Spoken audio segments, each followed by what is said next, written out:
out.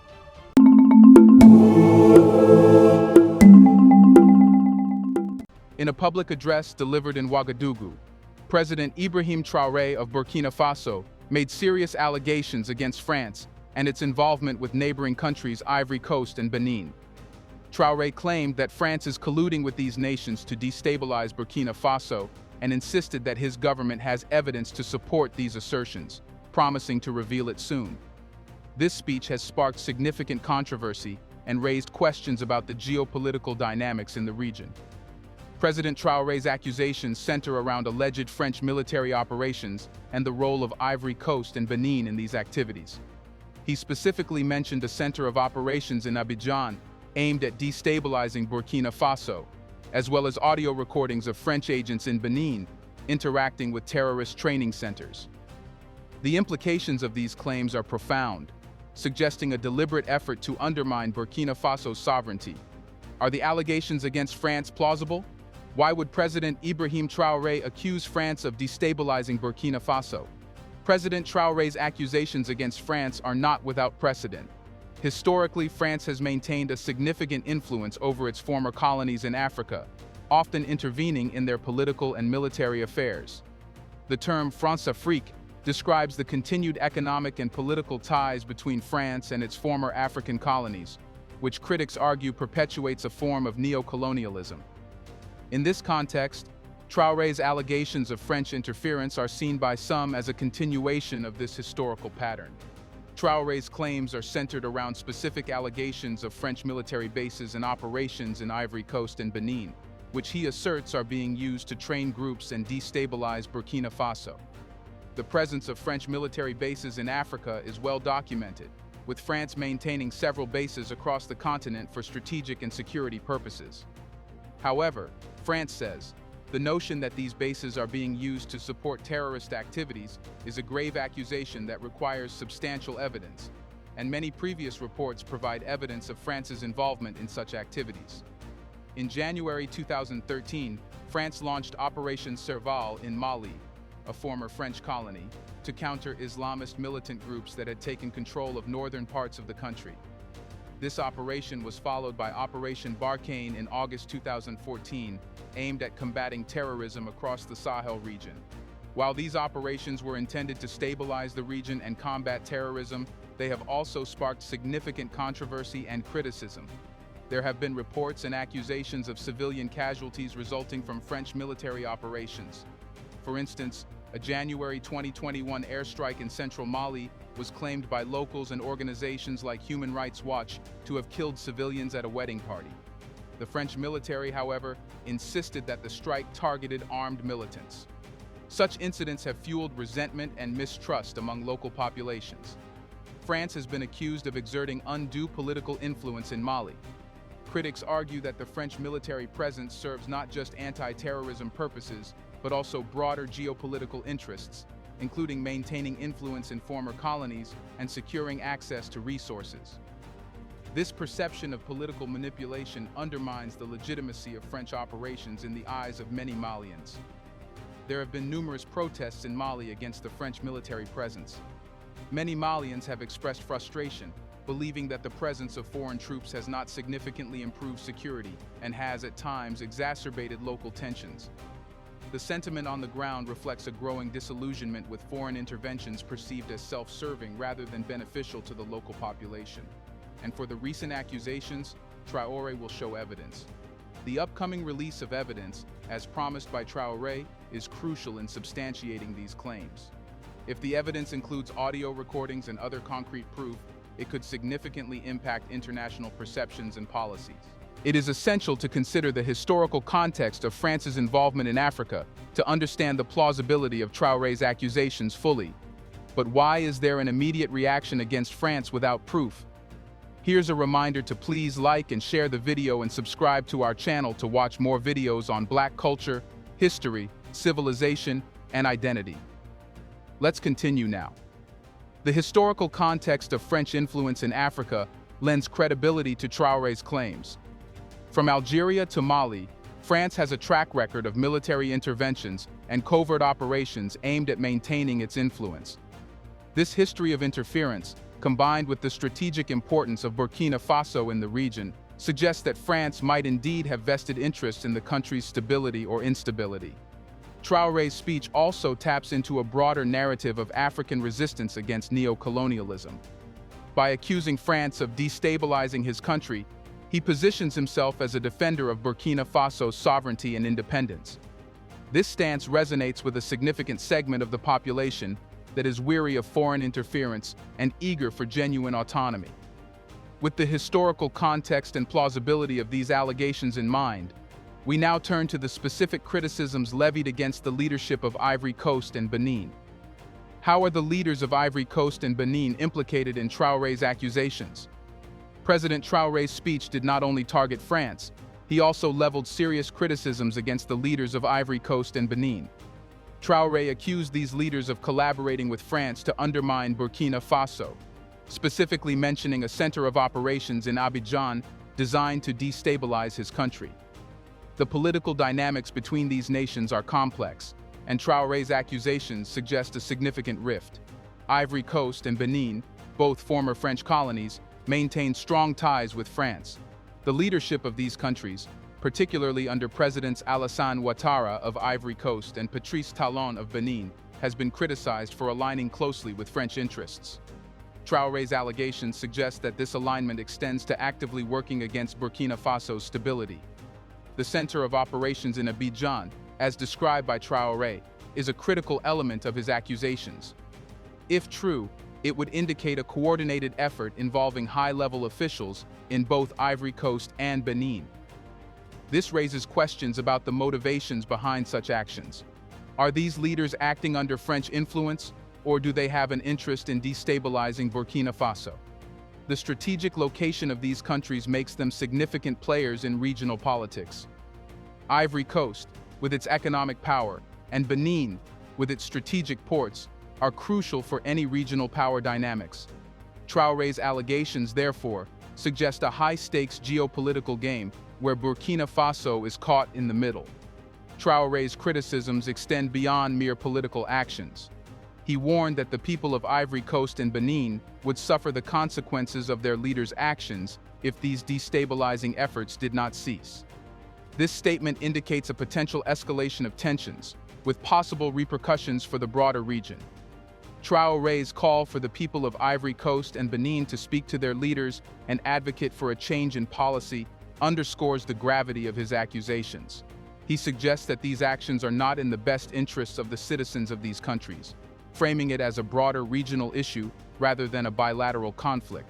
As we delve deeper into the evidence Traore promises to reveal, the involvement of French military bases becomes a crucial aspect of understanding these allegations. What kind of evidence is President Traore planning to reveal about French military bases in Ivory Coast and Benin? President Traore has hinted at possessing substantial evidence to support his claims against France and its alleged use of military bases in Ivory Coast and Benin. He mentioned the existence of runways over 3,000 meters long, used for planes to land and for training terrorists.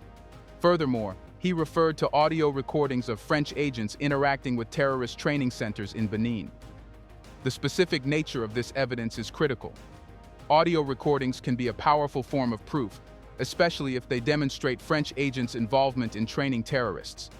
However, the authenticity and context of these recordings will be scrutinized. The locations of the runways and the nature of the training programs also need to be verified independently to strengthen Traore's claims. If Traore can substantiate these allegations with clear, incontrovertible evidence, it would have significant ramifications.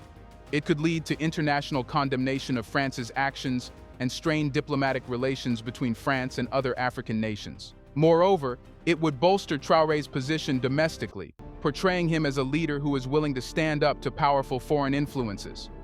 The release of this evidence could also prompt investigations by international bodies and human rights organizations. These investigations could validate Traore's claims or expose discrepancies, thereby influencing public opinion and international policy. Furthermore, the existence of such evidence would necessitate a re-evaluation of France's role in the region. It could force a shift in military strategies and diplomatic relations, impacting not only Burkina Faso, but the entire West African region. The geopolitical ramifications of such revelations would be far-reaching, potentially altering alliances and power dynamics. The potential for backlash against France and its allies in the region is significant. Should Traore's evidence hold up under scrutiny, it would likely result in increased anti-French sentiment and calls for greater autonomy from foreign influence across West Africa. This could galvanize other African leaders and populations to push back against perceived neo-colonialism. With the potential release of such explosive evidence, the role of the citizens of Ivory Coast and Benin becomes even more critical in addressing these allegations. What actions does President Traore suggest for the people of Ivory Coast and Benin?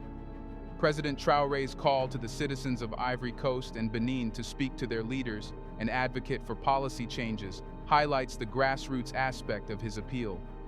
He stresses that the actions of their leaders are not only detrimental to Burkina Faso, but also to the interests of their own countries. This call to action is a significant part of his strategy to combat what he perceives as external interference. Traore's appeal to the people suggests that he believes public opinion can influence political decisions. By mobilizing citizens to demand accountability from their leaders, he hopes to create internal pressure that could lead to a change in policy. This approach aligns with the broader themes of democracy and self-determination, emphasizing the power of the people to effect change. For the citizens of Ivory Coast and Benin, this presents a complex dilemma. On one hand, responding to Traore's call could lead to increased scrutiny of their government's actions and potentially result in policy changes. On the other hand, it could also lead to political unrest and instability within their own countries. The effectiveness of this strategy will depend on the level of public support Traore can garner and the willingness of the citizens to engage in political activism. It also hinges on the transparency and credibility of the evidence Traore presents. If the evidence is compelling, it could galvanize public opinion and lead to significant political shifts. The implications of such public mobilization are far-reaching. Successful pressure from the populace could redefine the political landscape in Ivory Coast and Benin, challenging the status quo and potentially leading to a shift in power dynamics. However, it also risks a backlash from entrenched political interests and potential crackdowns on dissent. Furthermore, Traore's call to action highlights a broader trend of increasing political activism and engagement across Africa. Citizens are becoming more aware of their rights and the power of collective action, leading to greater demands for transparency and accountability from their leaders. But why is Traore doing all this? Understanding the historical context of Burkina Faso's struggle for independence and the impact of foreign interference provides deeper insights into Traore's motivations and the broader implications of his allegations. How does the historical context of Burkina Faso's struggle for independence relate to Traore's allegations? Burkina Faso's history is marked by a persistent struggle for independence and resistance against foreign domination. This historical context is crucial in understanding President Traore's allegations against France and neighboring countries. Burkina Faso, formerly known as Upper Volta, gained independence from France in 1960, but the legacy of colonialism has continued to influence its political and economic landscape. One of the most notable figures in Burkina Faso's history is Thomas Sankara, who led the country from 1983 until his assassination in 1987. Sankara was a staunch anti-imperialist and sought to break free from neo-colonial influences, implementing policies aimed at self-sufficiency and national pride. His assassination, widely believed to have been orchestrated with foreign involvement, underscores the dangers faced by leaders who challenge external powers. Traore's allegations can be seen as a continuation of Sankara's legacy, emphasizing the need for Burkina Faso to assert its sovereignty and resist external interference. By highlighting the historical role of Burkina Faso as a base for terrorist activities, Traore is drawing attention to the long-standing impact of foreign interventions on the country's stability. The struggle for true independence is a recurring theme in Burkina Faso's history, and Traore's speech taps into this narrative. By framing his allegations within this historical context, he aims to rally domestic and regional support for his stance against foreign interference. Furthermore, the broader implications of these historical struggles resonate with other African nations facing similar challenges. Traore's emphasis on sovereignty and self-determination echoes the sentiments of many African leaders and activists who seek to free their countries from lingering colonial influences. The legacy of leaders like Sankara and their fight for independence serves as a powerful reminder of the ongoing struggle for autonomy and respect.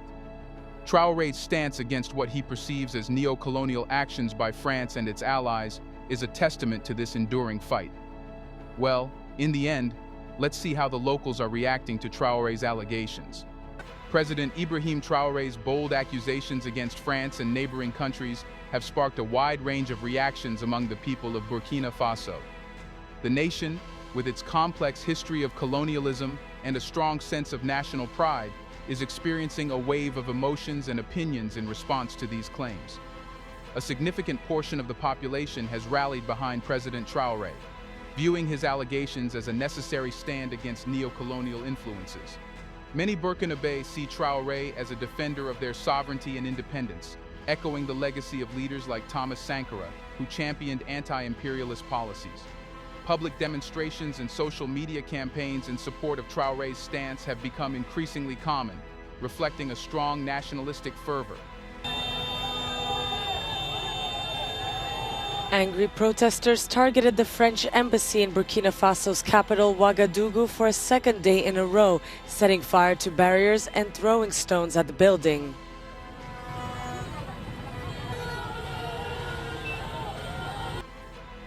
Nous vous invitons donc à vaquer librement à vos... We urge you to go freely about your business and to refrain from any acts of violence and vandalism that might mar the efforts made since Friday night, especially those that might be perpetrated against the French embassy or the French military base. Contre l'ambassade de la France.